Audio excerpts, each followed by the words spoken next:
Hello everyone, আমার YouTube চ্যানেলে তোমাদের সবাইকে স্বাগত জানাই। আশা করি তোমরা সবাই সুস্থ আছো, ভালো আছো। আজকে তোমাদের সাথে একটা দারুণ টেস্টি রেসিপি শেয়ার করতে চলেছি। তো এই রেসিপিটা যেমন গরম ভাতের সাথে দারুণ জমে যায়, সেরকম রুটি, লুচি, পরোটা সবার সাথেই কিন্তু দারুণ লাগে। এই রেসিপিটা করার জন্য এখানে আমি চিংড়ি মাছ নিয়ে নিয়েছি। চিংড়ি মাছগুলোকে পরিষ্কার করে ধুয়ে নুন, হলুদ, অল্প একটুখানি লঙ্কার গুঁড়ো মাখিয়ে রেখেছি। তো দেখো, আর এখানে আমি বেগুন, যেমন আমরা বেগুন ভাজা কাট করি সেইভাবে কাট করে নিয়েছি। নিয়ে পরিষ্কার করে ধুয়ে এতে আমি নুন, হলুদ, অল্প করে একটু লঙ্কার গুঁড়ো আর অল্প করে একটু বেসম আর চিনি দিয়ে এটাকে ভালো করে মাখিয়ে, আমরা যেমন বেগুন ভাজা করি তো সেইভাবে কিন্তু এই বেগুনগুলোকে ভালো করে ভেজে নেব। তো চলো, কড়াতে তেল বসিয়ে দিয়ে এগুলোকে ভালো করে ফ্রাই করে নিই।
বেগুনগুলো একদম ভালো করে দেখো ভাজা হয়ে গেছে।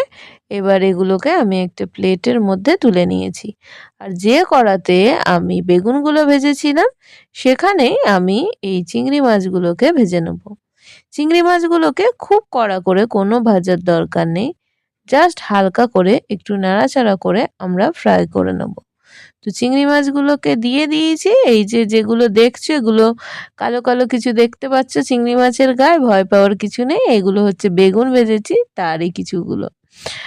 তো দেখো, চিংড়ি মাছগুলোকে একটুখানি ভাজা ভাজা হয়ে গেছে। আমি আগেই বলেছি যে খুব বেশি ফ্রাই করব না। তো একটু নাড়াচাড়া করে মাঝখানটা ফাঁকা করে ওখানে দিয়ে দিলাম কালো জিরে।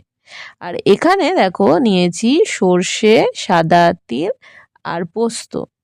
আগে ওটাকে শুকনো ঘুরিয়ে তারপরে কাঁচা লঙ্কা দিয়ে এটা দেখো একটা পেস্ট করে নেব। তো খুব সুন্দর একটা পেস্ট আমাদের রেডি হয়ে গেছে, দেখতেই পাচ্ছ। তো চলো, এবার এই পেস্টটা এই চিংড়ি মাছের মধ্যে ঢেলে নেব।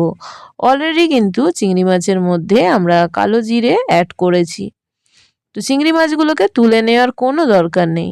আর এর মধ্যে দেখো দিয়ে দিলাম সর্ষের তেল। এখানে কিন্তু অবশ্যই আমরা এই কাঁচা সর্ষের তেলটা এখানে অ্যাড করব। সর্ষের তেল দিয়ে ভালো করে এটাকে দেখো নাড়াচাড়া করে নিচ্ছি। আর যখন পেস্টটা করেছিলাম সাদা তিল, সর্ষে, কাঁচা লঙ্কা আর পোস্ত, ওই মিক্সিং বোলটা ধুয়ে এখানে আমি একটুখানি জলটা রেখে দিয়েছি, সেটাও অ্যাড করব। তার আগে এখানে দিয়ে দিচ্ছি নুন, হলুদ, লঙ্কার গুঁড়ো দিয়ে ভালো করে এটাকে নাড়াচাড়া করে নিচ্ছি। একটুখানি এটাকে কষিয়ে নেব। দিয়ে এবার যে বললাম যে জলটা, মিক্সিং বোলটা ধুয়ে জলটা অ্যাড করব, এই জলটাই এখানে অ্যাড করব। আর কিন্তু কোনো রকম এক্সট্রা জল আমরা এখানে দেব না। তো এই জলটা দিয়েই ভালো করে এটাকে নাড়াচাড়া করে নিচ্ছি। এটা কিন্তু দারুণ খেতে লাগে। একবার যেমন করে করা হচ্ছে সেইভাবে করে দেখো, দেখো যে সত্যি অসাধারণ লাগে। যদি না লাগে তো আমাকে পরে কমেন্ট বক্সে এসে জানিও যে বাজে হয়েছে বা কি।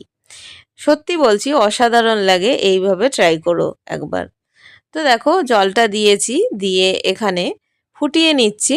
আমি তোমাদের সাথে চেষ্টা করি ঘরোয়াভাবেই, কিন্তু কিভাবে নিত্য নতুন রেসিপি সেটা ভালো লাগে। তো যেটা ভালো লাগে সেটাই কিন্তু তোমাদের সাথে শেয়ার করি। তো এটা আমি আগে একবার করেছিলাম, আমার দারুণ লেগেছিল, তো সেই জন্য ভাবলাম তোমাদের সাথে একটুখানি শেয়ার করি। তো দেখো, এবার যে বেগুনগুলো ভেজে রেখেছি সেই বেগুনগুলোকে এইভাবে কিন্তু স্ম্যাশ করে দেবো। পুরোটা কিন্তু এইভাবে আমরা স্ম্যাশ করে নেব। আর এদিকে কিন্তু চিংড়ি মাছটা আমরা কষিয়ে মিক্সার জারটা ধুয়ে অল্প একটু জল অ্যাড করেছি, খুবই সামান্য, জাস্ট ওটা মশলাটা করার সময় যেটুকু গায়ে লেগে থাকে ওটা ধুয়েই জল দিয়েছি, আর কিছু না। তো এই বেগুনটা স্ম্যাশ করে চলো এবার এর মধ্যে দিয়ে দেবো। তো এইটা না খুব চটজলদি হয়ে যায়, মানে চটজলদি একটা রান্না, কিন্তু খেতে অসাধারণ লাগে। অনেক সময় আমাদের আলিস্যি লাগে বা আমরা ভেবেও পাই না যে কি রান্না করব, তখন কিন্তু এটা বানিয়ে নিতে পারো, দারুণ লাগে। তো গরম ভাতের সাথে তো দারুণ লাগে। এছাড়া কিন্তু এটা যদি বেশি করে করে রাখো রাত্রিরেও কিন্তু আমাদের হয়ে যায়। এটা ভাতের সাথে যেমন ভালো লাগে, রুটি লুচি পরোটা সবার সাথেই কিন্তু দারুণ ভালো লাগে। তো দেখো ভালো করে এটাকে নেড়ে চেড়ে এটাকে এইভাবে কষিয়ে নেব, একদম কিন্তু শুকনো শুকনো হয়ে যাবে। আর এটা দিয়ে যখন তেল ছেড়ে দেবে তখনই কিন্তু বোঝা যাবে যে এটা হয়ে এসছে। দারুণ লাগে এই রেসিপিটা। তো দেখো, দেখতে পাচ্ছ আমি যেমন বলেছিলাম এটা এইভাবে হতে দিলে দেখা যাবে যে এটা থেকে তেল ছেড়ে গেছে। তো দেখো এখান থেকে তেল ছেড়ে গেছে, এটা কিন্তু বোঝা যাচ্ছে যে অলরেডি কিন্তু এটা হয়ে গেছে। তো দেখো এটা প্রায় হয়ে গেছে, কিন্তু আমার গ্যাসটা আমি এখনও বন্ধ করিনি। তো এবার আমি গ্যাসটাকে বন্ধ করে দেবো। তো খুব সুন্দর একটা চিংড়ি মাছের দারুণ একটা রেসিপি। ভালো লাগলে অবশ্যই জানিও যে তোমাদের কীরকম লাগলো। আবারও বলছি, তোমরা কমেন্ট করলে মনে হয় তোমাদের সাথে কনভারসেশনটা হচ্ছে।